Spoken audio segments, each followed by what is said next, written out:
বেশিরভাগ মানুষের মিষ্টি খাওয়ার অভ্যাস থাকে। কারো কারো জন্য মিষ্টি ছাড়া খাবার অসম্পূর্ণ থাকে, আবার কারো কারো জন্য দিনের যে কোনো সময় মিষ্টি খেতে হয়। অতিরিক্ত চিনি শরীরের জন্য অত্যন্ত ক্ষতিকর। এই উচ্চ রক্তচাপ, ওজন বৃদ্ধি, ডায়াবেটিস এবং ফ্যাটি লিভার রোগের কারণ হতে পারে মিষ্টি। তবে এর অর্থ এই নয় যে আপনাকে মিষ্টি সম্পূর্ণ এড়িয়ে চলতে হবে। আপনাকে প্রাকৃতিক মিষ্টি ব্যবহার করতে হবে, যা চিনির স্বাস্থ্যকর বিকল্প হিসেবে ব্যবহার করা যেতে পারে। চিনি প্রতিস্থাপনের জন্য যে খাবারগুলো ব্যবহার করা যেতে পারে তার মধ্যে অন্যতম হলো খেজুর। খেজুর হলো কম ক্যালোরি, উচ্চ পুষ্টির চিনির বিকল্প। খেজুর ফাইবার, খনিজ এবং ভিটামিনেরও একটি চমৎকার উৎস। তবে মনে রাখবেন যে খেজুর অত্যন্ত মিষ্টি, তাই আপনার রেসিপিতে এটি অল্প পরিমাণে ব্যবহার করুন।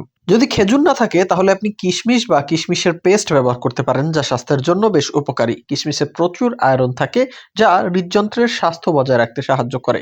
এতে থাকা ভিটামিন সি রোগ প্রতিরোধ ক্ষমতা বাড়ায়, অ্যান্টিঅক্সিডেন্ট মস্তিষ্কের কার্যকারিতা বৃদ্ধি করে এবং ফাইবার হজমে সহায়তা করে।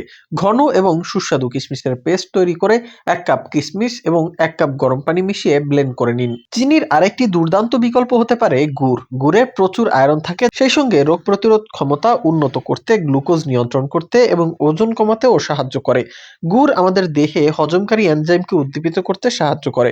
কোষ্ঠকাঠিন্য প্রতিরোধ এবং হজমে সহায়তা করার জন্য খাবারের পরে 1 টুকরো গুড় খাওয়া যেতে পারে। মধু একটি প্রাকৃতিক মিষ্টি, তবে এতে সাদা চিনির চেয়ে বেশি ক্যালোরি রয়েছে। যদিও এর পুষ্টিগুণ রয়েছে, তবে এটি পরিমিত খাওয়া উচিত।